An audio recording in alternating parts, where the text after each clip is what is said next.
Hoje a gente está fazendo a pré-estreia do Projeto Quirino e para as pessoas que estão aqui, a gente vai tocar com exclusividade o primeiro episódio do podcast. E a gente vai colocar para as pessoas ouvirem esse primeiro episódio e também, enfim, uma forma de reunir algumas pessoas, não só todo mundo que trabalhou no projeto, são mais de 40 pessoas que trabalharam até agora, uma equipe majoritariamente negra, mas também de, enfim, reunir pessoas que têm muita discussão nessa área, que nos inspiraram muito para o Projeto Quirino. O próprio nome do Projeto Quirino, ele remete a uma pessoa que foi muito inspiradora, que é o abolicionista, escritor, o intelectual Manuel Quirino, e a gente resolveu dar o nome de Quirino ao projeto como uma forma de homenagem a ele.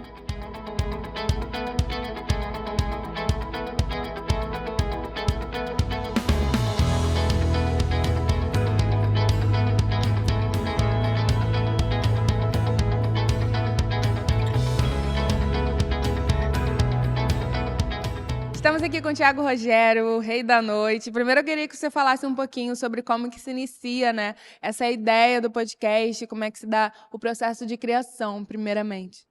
A ideia surgiu em 2019. Naquele ano, o New York Times, um jornal dos Estados Unidos, né, lançou um projeto grande que chama 1619, 1619, que é um projeto que eles consideram como a data de fundação dos Estados Unidos, não o que é comumente associado como a data de fundação, que é 1776, mais 1619, que é quando chegou nos Estados Unidos o primeiro navio de africanos escravizados.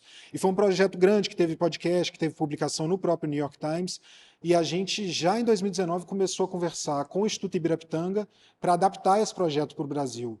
E desde então foram mais de 2 anos e meio de trabalho para agora a gente lançar o podcast do Projeto Quirino, e também uma série de publicações na revista Piauí.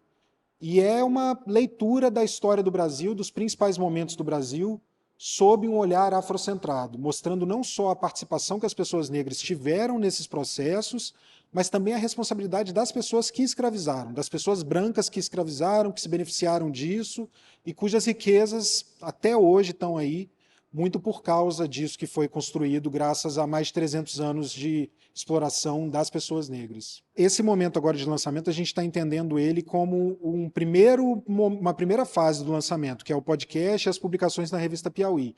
Mas a gente vai transformar ele em livro ou livros também, a gente quer transformar em conteúdo educacional, tem umas conversas também para produtos audiovisuais, documentários, série documental. Então a gente espera estar começando esse passo, contribuindo com essa discussão, que é uma discussão que já é feita há tanto tempo, né, pelos movimentos negros, pelos historiadores, sociólogos.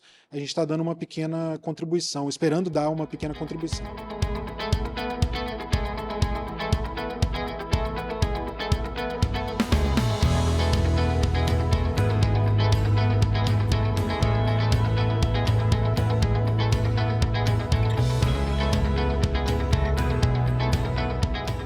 Muito feliz em ver esse projeto tomando forma, acompanhei ele desde o início, então vê-lo acontecer efetivamente me deixa muito feliz. Chegou a hora da gente contar nossa voz, da gente colocar nossa voz na história do Brasil. Então esse projeto representa isso nesses 200 anos de independência.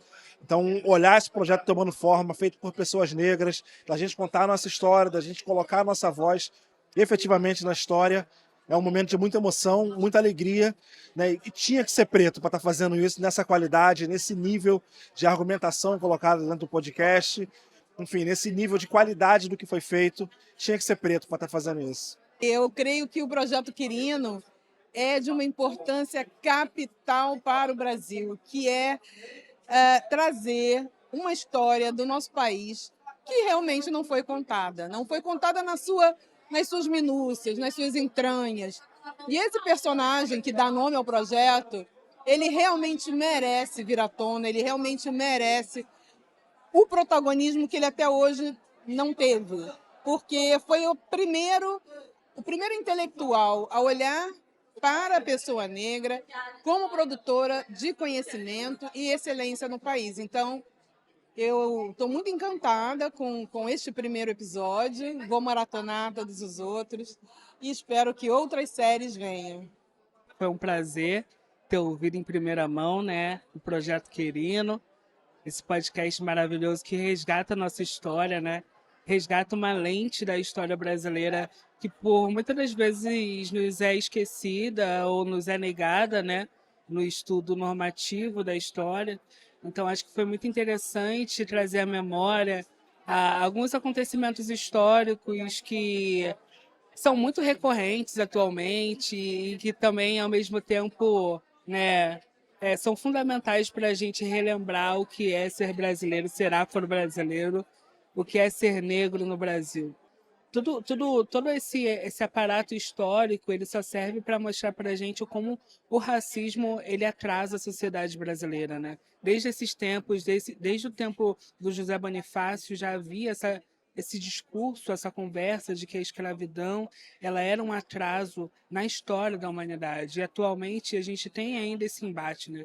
O racismo brasileiro, ele só serve para atrasar o progresso brasileiro.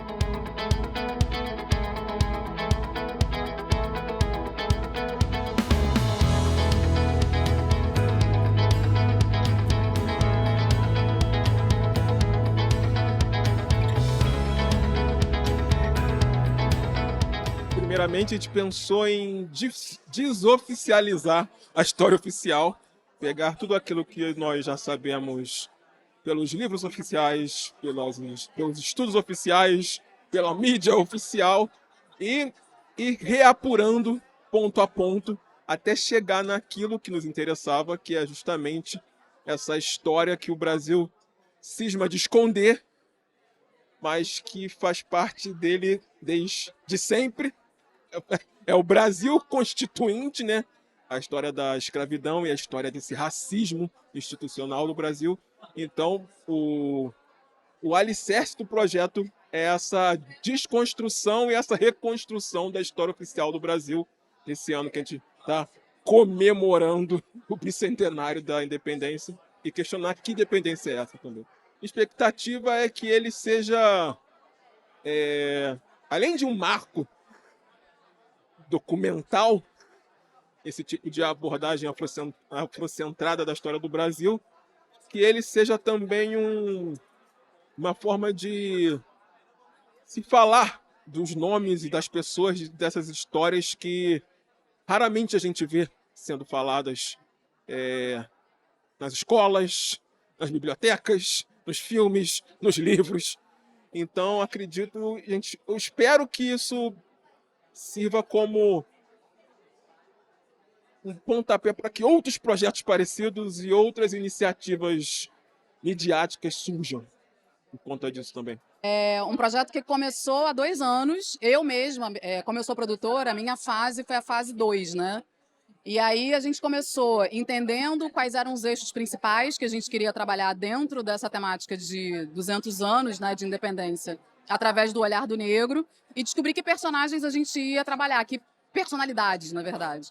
E aí, assim que essas personalidades foram definidas, o meu trabalho era descobrir quem poderia falar sobre elas, quem poderia contar aquela história de um jeito que o Thiago pudesse amarrar com o roteiro dele. Então foi um ano de entrevistas, de visitas, de produção de viagens, de entender mais a nossa história através dos nossos próprios ancestrais. Então, para mim, foi um aprendizado, mais do que um trabalho, foi um aprendizado muito grande, saber principalmente de onde a gente veio e como é que a gente é importante para o Brasil, né? Como disse a frase que o Thiago citou ali, o negro existe sem o Brasil, mas o Brasil não existe sem o negro. Então, assim, acho que para mim, além de uma alegria muito grande, é muito prazeroso saber que eu fiz parte dessa história, desse projeto que está nascendo hoje, descobrindo, entendendo e aprendendo com essas pessoas que foram tão importantes para a gente.